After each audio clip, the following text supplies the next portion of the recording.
Morning everybody. Look, with all this doom and gloom that's hanging above our heads recently, I thought I'd leave my house and take you all on a journey through my backyard. So today I've come out to the Katoomba Cascades, and I was here a couple of weeks ago and it was not too bad. There'd been some rain overnight, and there's been some rain overnight, well, last night actually, so I'm going to walk down to the falls. Once I get down there, I will set up and I'll show you the system or the gear that I use and how I capture those images you've most likely seen on my Facebook page or YouTube. So I'll go back to the car, I'll get all the gear ready, and I'll see you down at the falls.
Okay, I've reached the bottom of the falls here and it's absolutely fantastic.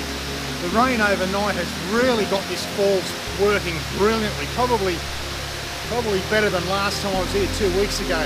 So I'll set the gear up and I'll show you how you too can photograph this magnificent waterfall here in Katoomba. Fantastic. Okay, so basically I've got my composition right here. There's various areas here you can take these shots, but I'll start with this one first. I've framed it up really nicely. The waterfall's really working well this morning after the rain from last night.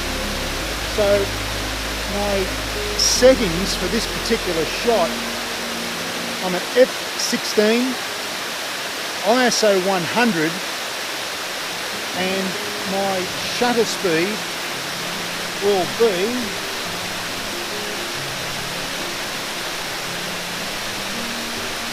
5-second shutter speed. So it's got a 5-second exposure. The idea is I don't want to blur the water completely. I still want a bit of movement in it. I've got the camera on a 10-second timer. I'm not using the cable release at the moment. I've got a polarizing filter on, but at this stage, at this time of day, I don't really need it. So we'll take this shot. I think it's going to work out just fine.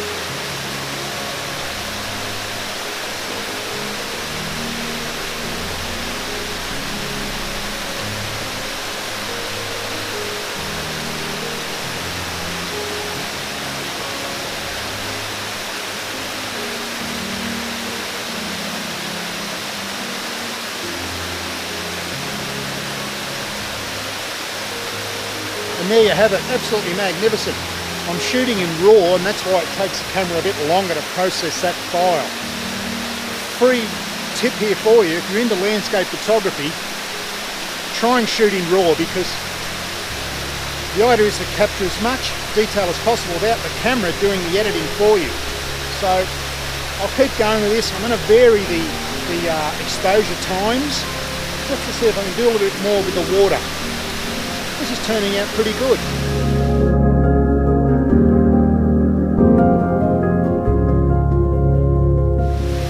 Okay, I've worked the circular polarizer a bit.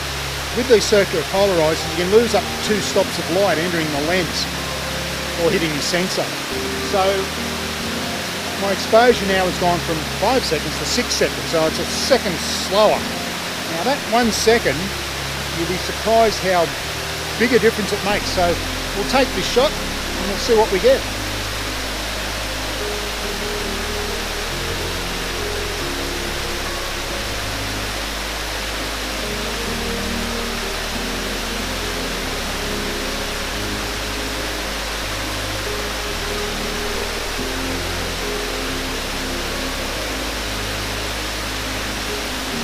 Camera's processing it now.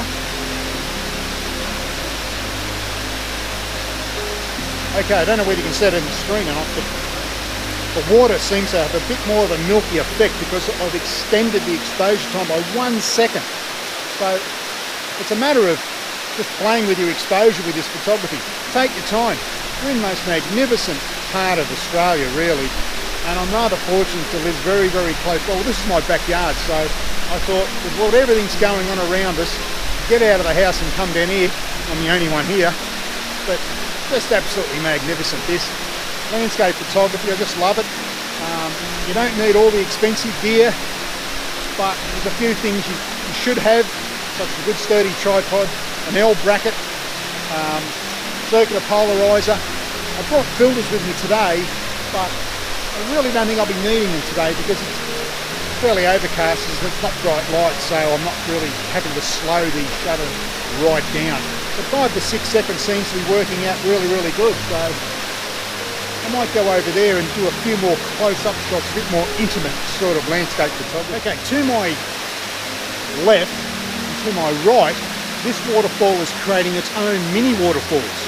So I'm going to take the camera, I'll go over to the left-hand side first. There's a great shot over there. I've taken this shot before, but the light is so good today.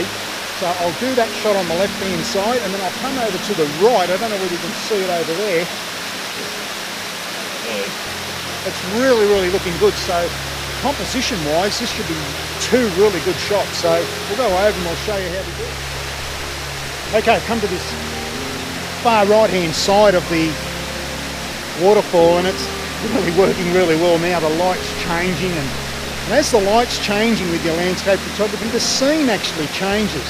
And I might just have to reach out for that neutral density filter, maybe a 3-stop. I don't know yet. I'll just wait for about another half an hour and see how we go.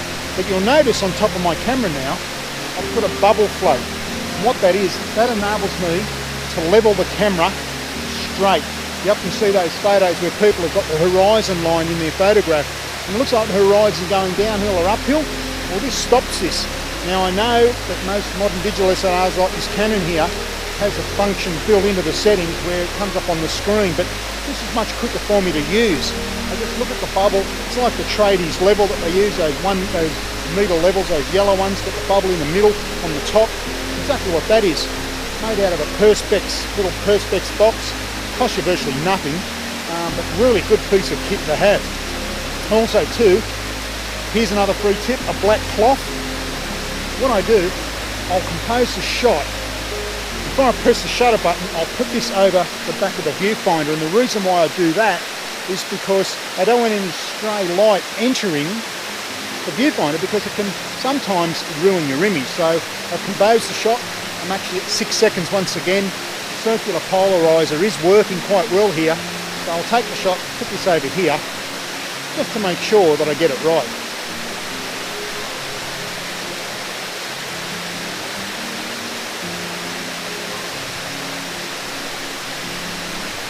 There you have it. I put that black cloth over the viewfinder just in case, you know. There's not much sunlight here, but there is light, and light can do marvellous or disastrous things to your photography, so that'll stop that from happening. I love being here. It's just absolutely fantastic, and considering what's going on, it's great to come to a place like this. Okay, that should be in the process now of raw. Take the black flap off.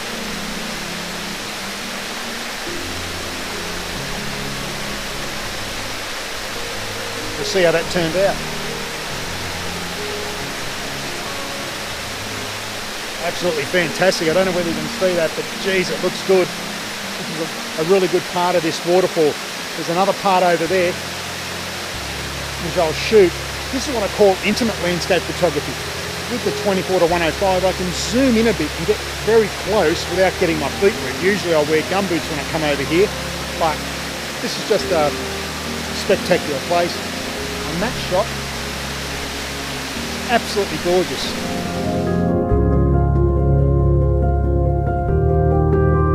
Okay, this shot, a little bit difficult, this one, because I've got different tiers, because it is the Katoomba Cascades. So I've basically got him very, very tight with this shot. I'm currently at around about 45mm on the lens length, ISO 100, shooting in RAW. Everything's nice and level.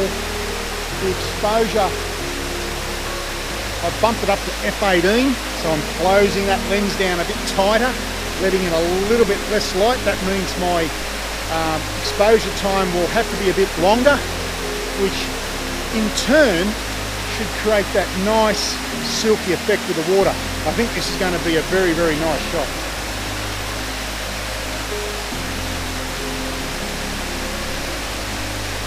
Just get the focus right. Spot on here. Okay.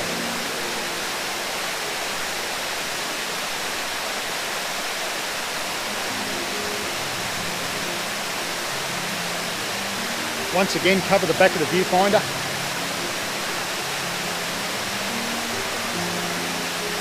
I really did think I was going to be rained out today because I've been here a while waiting for the rain to stop, so it's fantastic. Okay, we'll have a look at that.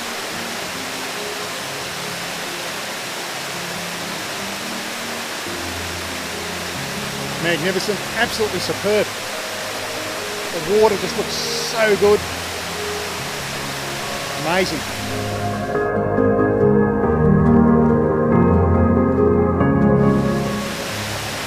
One thing to remember too with your landscape photography, you want to try and work the scene. A lot of people just seem to plonk their camera down on a tripod and they never move from the one spot. Well, I've just taken half a dozen shots that you haven't seen yet, and I'm getting different exposures and different looks to the image. So it's just so important that when you come to a location, doesn't matter where it is, whether it's a seascape, cityscape, landscape, waterfall, doesn't matter.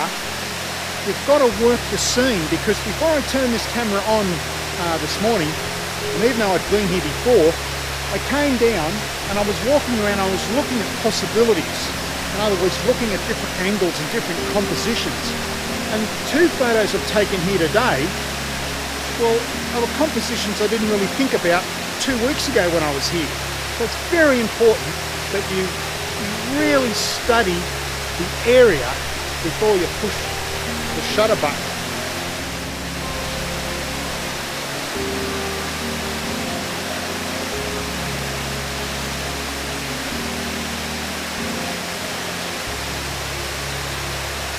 A lot of people ask me what this is.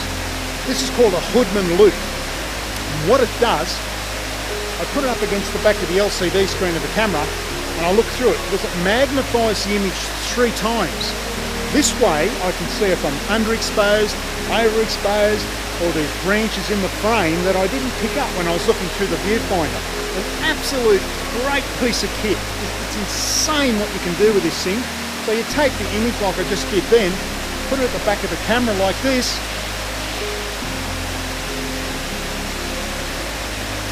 absolutely magnificent. Might have to look at the white balance for the next hour here, because it does tend to be a bit warm on that side. So another good thing about this Hoodman loop is when I'm shooting landscapes, I always manual focus. Now what I do, I put this up with the camera such as that, and then I manual focus like so. That way I know my focus is going to be pin sharp. Hoodman loop. Great. Okay, the clouds have just come over again. I think we're going to get some rain here, so I might make a move on back up the track to the car. One final point with landscape photography, well, any type of photography really, especially landscape photography, is always check your histogram in the back of your camera on the LCD screen at live view. I tend to shoot with live view all the time, but with the histogram, you just get a good gauge of where you're blowing out the highlights, or, you know, underexposed or overexposed to the left or to the right. Because also too, when you're photographing waterfalls, the water can be a blown highlight. So have to be very careful with that. That's probably the only tricky thing that you have to work around with your landscape photography. But that's it for another episode of Sniper Photography. If you've got any comments or suggestions, or you want to know anything about this style of photography, please put it down below. I'll try and get back to you as soon as I can. So I can't wait to get back into the office and put these in through Lightroom and just tweak them a little bit. I think I'll be happy with the work I've done here today. Thanks for joining me, and please stay safe. Bye for now.